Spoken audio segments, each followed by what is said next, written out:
નમસ્કાર મિત્રો, મારી આ ચેનલમાં તમારું સ્વાગત છે। સુરતમાં હત્યાનો સિલસિલો યથાવત રહે છે। સુરતના ઉમરવાડા ટેનામેન્ટમાં સવારે 40 વર્ષીય કિન્નરની 29 વર્ષીય પ્રેમીએ પોતાના જ ઘરમાં પોતાની માતાની નજર સામે જ ચપ્પુના અનેક ઘા મારી હત્યા કરી હતી અને બાદમાં ફરાર થઈ ગયો હતો।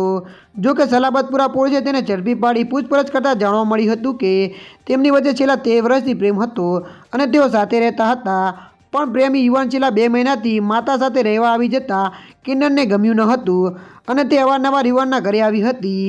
પોલીસ સૂત્રો દ્વારા પ્રાપ્ત થતી વિગતો મુજબ સુરતના ઉમરપાડા ટેનામેન્ટ બિલ્ડિંગ રૂમ નંબર 87માં છેલ્લા 2 મહિનાથી માતા મીનાબેન સાથે રહેતા કિશન પ્રવીણચંદ જેઠવાને 13 વર્ષથી કિન્નર સંજના કુંવર સાથે પ્રેમ સંબંધ હોય બંને સાથે રહેતા હતા। જો કે કિશન 2 મહિના પહેલાં માતા પાસે રહેવા આવી જતાં સંજના કુંવરને ગમ્યું ન હતું અને તે અવારનવાર કિશનના ઘરે આવી તેને ધમકી આપતી હતી કે તું અમારી સાથે પાછો ચાલ્યો આવ, નહીં તો તને છોડીશું નહીં। ત્યારે મિત્રો હાલ માટે આટલું, મળીશું નવી અપડેટ સાથે। જો વિડીયો તમને પસંદ આવે લાઇક, શેર અને સબસ્ક્રાઈબ કરી નાખજો। ધન્યવાદ।